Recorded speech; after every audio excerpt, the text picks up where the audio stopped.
ஆண்டவராய்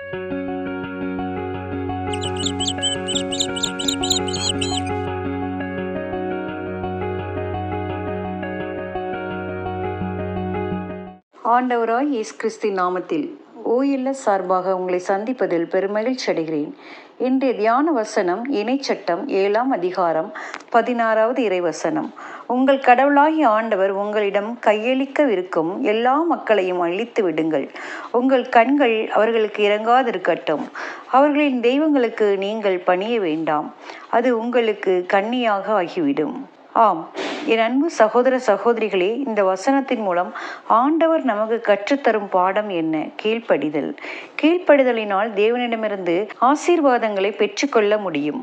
ஆண்டவர் சாமுவேல் மூலம் அமலேக்கியரை முற்றிலும் அழிப்பதற்கு கட்டளை பெற்ற சவுல் அழிக்காததினால் இறுதியில் நடந்தது என்ன?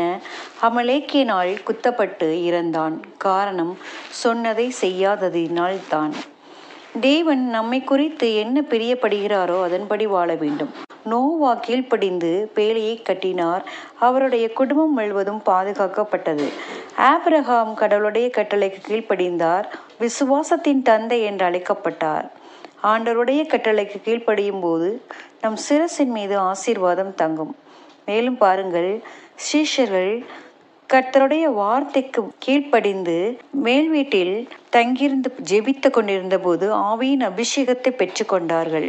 அப்படி நாமும் ஆசீர்வாதத்தை பெற்றுக்கொள்வோம். நாம் அந்நிய தெய்வங்களுக்கு பணிய வேண்டியது இல்லை. அப்படி அந்நிய தெய்வங்களுக்கு பின் சென்றால் நம் தலைமுறைக்கும் சாபத்தை பெற்றுக்கொள்வோம். அவருடைய வசனத்துக்கு கீழ்ப்படியும் போது நமக்கென வைத்திருக்கும் ஆசீர்வாதங்களையும் அனைத்து செல்வங்களையும் பெற்றுக்கொள்வோம். பிரியமானவர்களே, கீழ்ப்படிதலினால் நாம் ஆண்டவராகிய இயேசு கிறிஸ்துவிடமிருந்து சகல ஆசீர்வாதங்களையும் பெற்றுக்கொள்வோம்.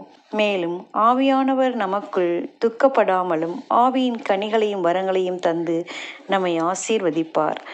சிந்திப்போம், வாழ்வாக்குவோம். நாம் ஜெபிப்போமா? எங்கள் அன்பின் பரலோக பிதாவே, அப்பா, இந்த நாளிலும் கூட நீர் எங்களை கண்ணின் மணி போல் பாதுகாத்து வருகிறீரே, அதற்காக உமக்கு நன்றி செலுத்துகிறோம் சுவாமி. இந்த நாளிலும் கர்த்தாவே, அப்பா, நாங்கள் எந்த ஒரு அந்நிய தெய்வத்தையும் வணங்காதபடியும் அப்பா நீர் எங்களுக்கு சொன்னதை செய்யும் அளவும் கர்த்தாவே நீர் எங்களை பாதுகாத்து கொள்ளும். ஆண்டவரே, அப்பா, உம்முடைய வார்த்தையின்படி வாழ்ந்து உமது வார்த்தையை அறிவிக்கும் பிள்ளைகளாகவும் நாங்கள் வாழ நீர் எங்களுக்கு கிருபை செய்யும் சுவாமி.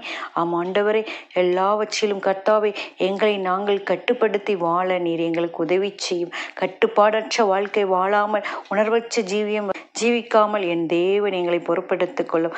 அப்படியாய் செய்ய போற கிருபைக்காய் உமக்கு நன்றி செலுத்துகிறோம். இந்த ஜெபங்களை எல்லாம் மீட்பெறும் அருமை இரட்சகருமான இயேசு கிறிஸ்து மூலம் ஜெபிக்கிறோம் எங்கள் நல்ல பிதாவே, ஆமேன்.